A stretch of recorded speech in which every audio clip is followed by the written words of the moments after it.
It's late September now and a few of the first blackberry flowers are opening. There are a lot of clusters of unopened flowers that are still around and some new leaves that are still opening up and spreading out, but the blackberry vine is looking like it's going to put out a good crop this year.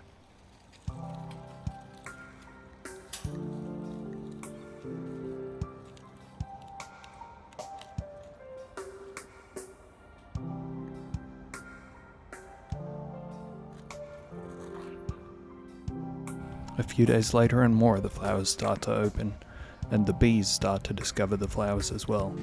The European honeybees absolutely love these flowers, and so do the Tetragonula carbonaria, which are the native Australian stingless bees.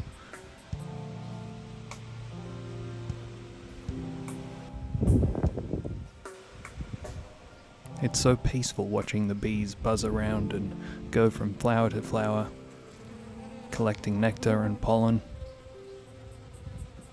And then this gross fly turned up and spoiled the mood completely. Flower.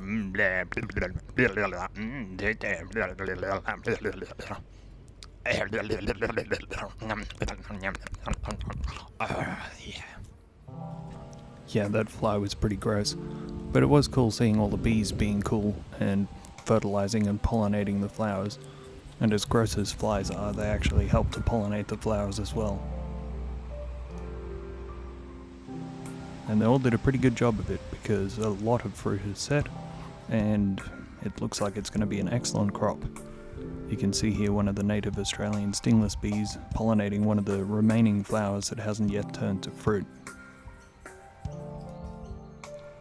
As the fruit ripens, it goes from green to a reddish colour. It looks kind of like a raspberry in between, but they're very sour if you pick them at this stage, and they need to be left until they're completely black and shiny before they're picked. I find even the ripest blackberry still has a little bit of tartness to it, but they are beautifully sweet when they're fully ripe. These ones are a good 2 to 3 weeks off being fully ripe. You can see some of them are starting to fatten up and change colour, but they would still be very tart to eat at this stage. But that doesn't seem to deter my son, who loves picking and eating them when they're red.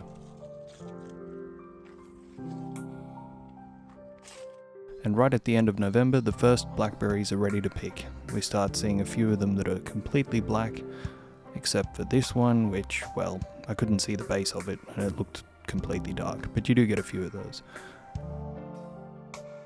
It's a beautiful thing to be able to do, to go out into the garden and pick fruit with your family.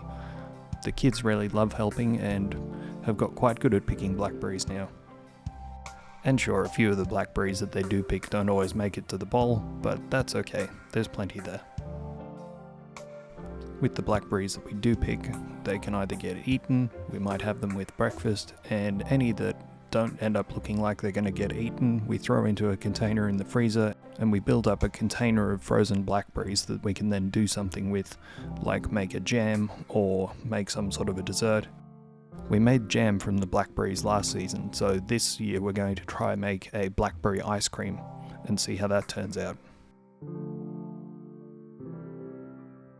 You can see that some of them are actually quite well hidden. You move a leaf and you find a black one underneath it, so it pays to check carefully.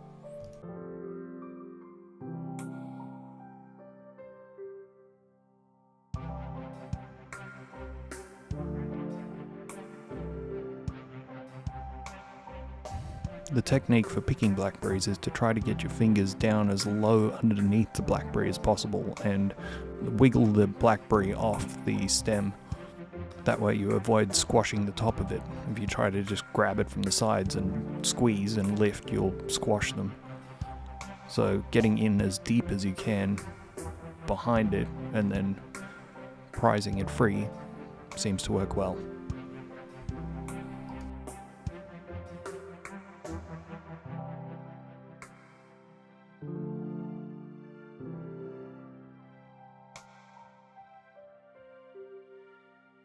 Some of them are a little bit more stubborn than others and won't let go as easily, and take a little bit more effort. And some are really easy.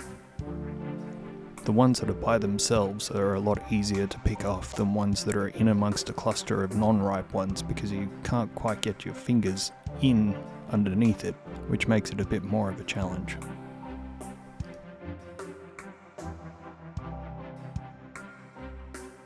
Something to note is that this is a thornless blackberry variety. I made sure that any of the caneberries that I grow are thornless after having tried an early raspberry that had thorns in it, and it took off and started to spread. So I tried to pull it out initially with gloves on, and I got spiked through the gloves, and at that point I decided I was going to dig it out, get rid of every last scrap of it, and make sure to only plant thornless varieties from then on. I did actually recently find around the thornless loganberry a cane that had come up that was full of spikes and looked really mean. I tried to dig it out as low as possible, and I don't know whether that was a sucker from the plant that I have, or whether one of the berries had dropped and created a seed that maybe reverted to a more primitive type of bramble. But I'm keeping a close eye on it because I don't want that invading or taking over. And if I need to get rid of the loganberry, I will. A loganberry is more like a raspberry, and one of the ways you can tell the difference between a blackberry and a raspberry is that when you pick a blackberry, the core comes away from the plant and it stays inside the fruit. So if you look at the base of it, there'll be a white or greenish sort of center to it. But when you pick a raspberry, the core stays on the plant, so when you look inside a raspberry, it's hollowed out and you can just see the fruit. And that's the first bowl of blackberries for the season, and a bonus strawberry on top. And there are still plenty unripe blackberries on the vine. We will need to freeze them until we've accumulated enough to do something with, and as I said, that is going to be a blackberry ice cream, so keep an eye out for that in an upcoming video. We also went out and picked another bowl of blueberries just after picking the blackberries, so we had plenty of berries for our breakfast for the next few days, and any that were left over after that went into the freezer. And that's it for another video. If you enjoyed this video, please like it, and if you haven't already subscribed, please consider subscribing. Thanks again for watching.